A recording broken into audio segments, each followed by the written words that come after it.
The Michigan recruiting class is a pretty good one. We've seen the focus of Brady Hoke in the past couple of years really turn to anybody that could play tight end or offensive line has really been the focus of Michigan classes. This year we're headlined by what appears to be the most talented, purely college-ready cornerback in the country, and Jabrill Peppers, who's actually fairly local to where we are sitting right now. As far as Michigan goes, who stands out besides Jabrill Peppers? And let's do a deep dive on Mr. Peppers himself. Can we talk about Peppers real quick? Let's do that. All right, because this guy is a freak. I mean, I went in Under Armour week. In a good way. Yeah, exactly. Yeah, athletic freak. Of course. Oh, there goes my phone. Well, that happens. You expecting a call? Yeah, if we break some news and Dan's phone is on the ground. Coaches are still recruiting me as we speak. You have eligibility. I have all the eligibility in the world. Yeah, right. Okay, so Jabrill Peppers. Peppers is a guy who I thought was probably the second or third best corner going into Under Armour week. I really like Marlon Humphrey. And then when you got him on the same field, and sometimes it's a little bit tough to evaluate just how good of the competition the kid's playing. I think Peppers does play good competition, but I didn't know if it was quite as good as maybe what Humphrey sees in Birmingham. Peppers is ridiculously athletic. I mean, this guy is probably the best athlete in the country, in my opinion. Good height, good length, good strength, great speed, awesome quickness. Right. Totally shut down Ermon Lane a couple days in a row at the Under Armour practice. And we're seeing him here, yeah. They're actually going to hand him the football here, and this is just some ridiculous. Look, I mean, just the athleticism this is just on silly. display. Yeah, he's like, oh, you're not going to tackle me, and you're not either. Here's 5, 6, 7, 8. We need some like whoop.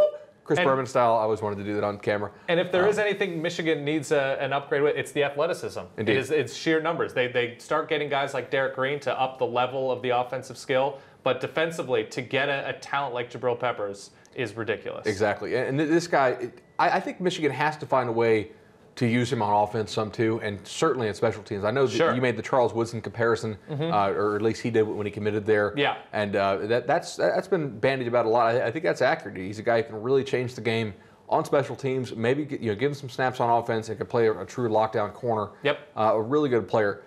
I think overall with the Michigan class, it's a good class. Right. But I think a lot of Michigan fans, sort of similar to their LSU fans to the south, are a little bit disappointed because they had a true shot at Deshaun Hand, and they did. Alabama ends up stealing Deshaun Hand. Now you can't feel bad because Alabama kind of steals from everybody. Right. So Michigan fans, it's okay. You guys can go have a beer with Auburn fans tonight. Thanks for Rashaan Evans. But I do think Michigan has lost a little bit of momentum in recruiting because on the field they've not been great, and I think now most Michigan fans are usually very excited about recruiting, and I think they still are to an extent, but. For Brady Hoke now, it's time to win. Yes. You have to show some wins on the resume. You had a really nice first year, maybe a year that kind of put expectations off their mark for a little bit. Sure. But they did do a nice job in this class. Obviously, they bring in Brian Moan, who's a big-time run-stopping defensive tackle out of Salt Lake City. Wide body, low center of gravity. I like him. If he gives you anything in the pass rush, that's a plus. They grab Mason Cole, who's a versatile offensive lineman, tackle or guard out of Eastlake, actually Tay Scott's teammate. That was a pretty good Eastlake team. They also have a 5-star receiver for the class of 2015 coming next. Rich get richer, yeah. Yeah, exactly.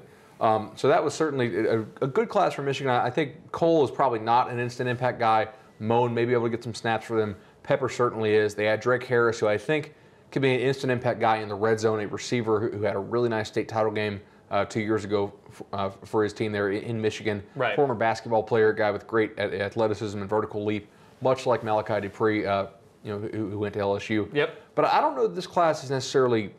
I don't know if the depth of this class is really there. It's not necessarily like Ohio State. I feel like has better depth up and down. Michigan has those names like we saw in our top 5 card there. I don't know that the next 10 guys in their class are great. Okay, interesting enough. But they do get more athletic. They do get more talented, at least at the top on the defensive side of the ball. And we know Michigan's going to be going through some changes on offense, bringing in Doug Nussmeier from Alabama to take over that offense from Al Borges. So when there is transition, they lose their best receiver in Jeremy Gowan. They lose Fitz-Toussaint. I like Toussaint. Devin Gardner has an up and down year, finishes pretty strong, but coming off an injury. So anytime you can improve the athleticism on defense, always a good thing, especially with a guy who has had some success with Greg Madison there. For sure, and I think with Michigan, we talk about this recruiting class. It's about the last recruiting class. How well will the quarterback they just signed, the lefty, Shane Morris. Yeah. How well will he fit in Doug's right. offense? Is he going to be able to step in and do well, or is it going to be Devin Gardner? Right. I guess we'll have to see what goes on there. I would imagine it's a wide open competition. Right, it probably should be. Yeah. Neither of them were actually all that great this year, but to me, their top 4 is really, really good. Ferns is also a nice player. But I think there's a pretty good drop-off in this class. So what you're going to have to see is all these 4 and 5 stars that Brady Hoke has recruited over the last 2 years. They need to step up and make some plays, and Hoke and them have to develop these guys because if you're waiting on true freshmen to make plays for you, that's tough. A few of these guys can. Most of these guys can't.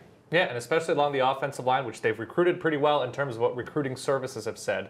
But that offensive line last year, whatever they were doing to rotate in guys around Taylor Lewan, was not working. What was the stat against Michigan State? It was negative. It wasn't triple digits, but it was pretty. It was ugly. It was multiple dozens of negative yards. Rushing. Yeah, exactly. Against Michigan State. So now, if you are Michigan, not only are you trying to accrue the most value, you're competing against Michigan State, a team within your state who is the clear class of the state right now. Exactly. Ohio State, who is clearly out recruiting everybody in the conference. Dave Anderson's doing a nice job at Wisconsin. Dave Anderson's doing a very nice job. Yeah. You have James Franklin out at Penn State. Greg Anderson. Yeah. Yeah. Excuse me. Yes. Okay. Yes, I think. Anderson with an E. Yes. And then you have James Franklin at Penn State, who's doing Gary Anderson. Gary Anderson. Excuse me. There it is. Neither of us can get this right.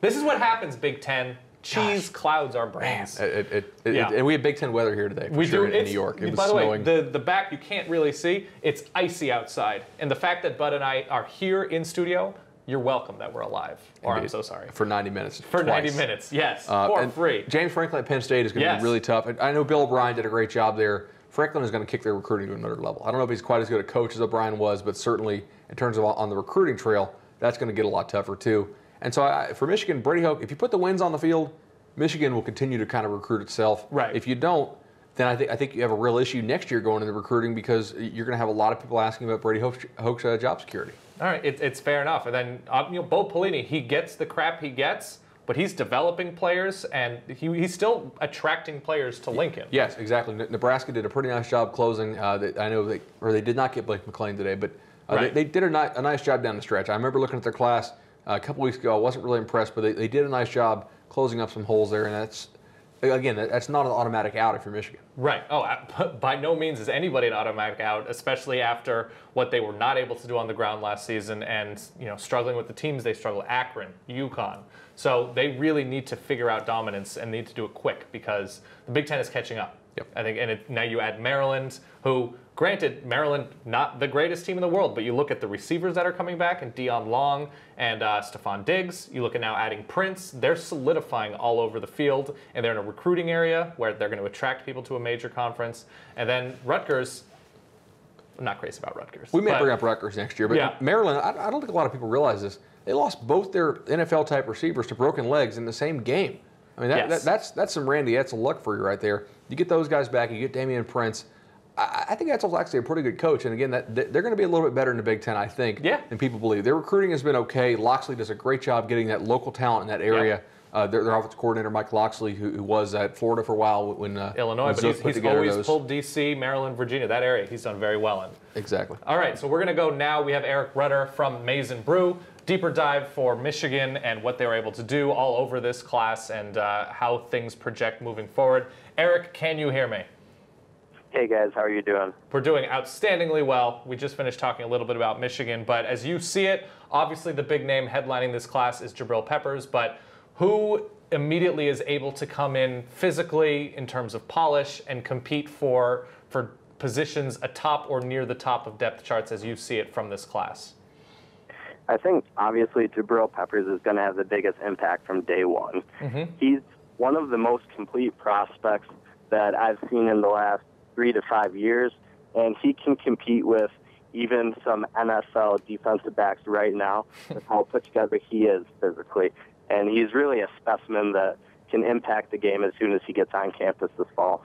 All right, and in terms of names that are perhaps not ready for 2014, but longer-term projects, guys you're interested to see once they put on weight, take off weight, get time in a system, learning from older players, learning from coaches, who down the line stands out to you as guys that intrigue? One thing about this class for Michigan is that Brady Hoke has put together perhaps his most college-ready class that he's had during his regime at Michigan. And they've made it a priority to recruit players that are physically complete and that can compete the day they get to campus. A couple names that stand out that really fit that mold that they're looking for are Michael Ferns at the inside linebacker position.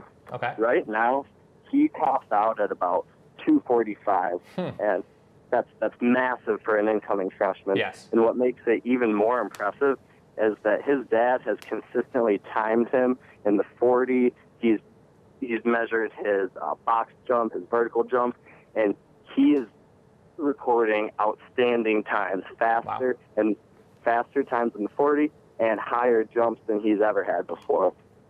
Yeah, and we just finished speaking about the athleticism and the increasing athleticism on the Michigan defense, but where Michigan seemed to struggle the most last year was moving the ball on the ground, getting consistent play from the offensive line, getting consistent play from the quarterback position. Not necessarily in this class specifically, but in the last couple classes, how good of a job do you feel like they've done addressing what now appears to be a pretty major issue up front and at quarterback?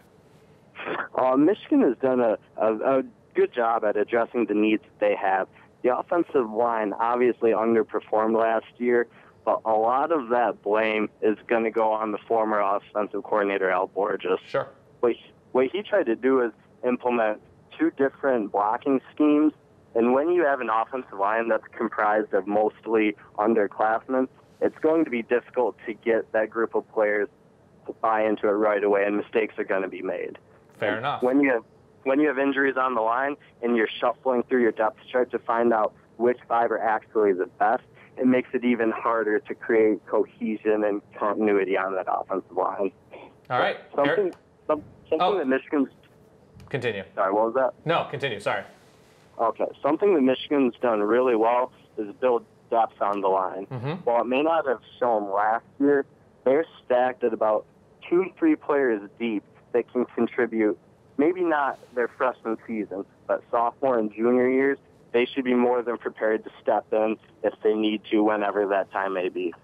All right, and when you look at this class as a whole, is it a class that's weighted near the top? Do you feel like it's a complete class? How does it compare talent-wise, depth of talent, especially when you look at these past couple of years of very good Michigan classes, at least on paper? I think this is possibly Brady Hoke's most impressive class so far. In the two classes that had preceded the 2014 class, he had kids that signed about 23 kids the year before, and I want to say 27 the year before that. Okay. What makes this class so unique is that there are only 16 commits, and it's going to stay that way. Damn. In terms of the rankings, every single team that's ranked above Michigan on all four major sites have over 20 commits. So the rankings are determined by they take the top 20 commits of each school, and those are the guys that are graded and factor into their team rankings.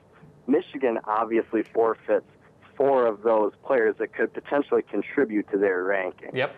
So what's impressive is that they are putting together a class that is higher ranked than many, many schools that had more players to contribute to the rankings.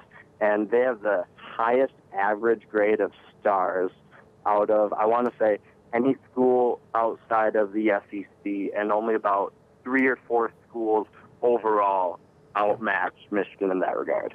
All right. Fair enough. Well, his name is Eric Rudder. Of course, you can find all of his work on Maize n Brew. The whole staff of Maize n Brew does a fantastic job. I really like our Big Ten sites. Big Ten does a fantastic we have a good job. Big Ten group. Yeah. Eric, thank you very much for your time, and hopefully looking forward to seeing a number of the kids from the class signing today contribute sooner rather than later. Definitely. Thanks for having me on. I appreciate it. Perfect. Thanks, Eric. All right. So there's Michigan, and he does mention they're so good at that top that it really is bringing the total talent level of this class up. And I think really in taking a small class like this, I think Hope knows that, hey, if he doesn't win this year, he's not going to be long for Michigan. Right. So you are saving some spots potentially to load up on a very large class next year. I know they had a running back commit from Damian Harris. They lost that, but a real chance to get that back, a 5-star guy who likes Michigan a lot. That's for the next class. We're dropping 2015 kids here, 12 months away. But in taking that small class, they didn't load up on. They didn't really settle for guys. I don't know that all those guys are really going to make quite the impact that some think they will. But I do think they have a nice overall class. They don't necessarily have that 25, 28 man classes. Right, behemoth, yeah.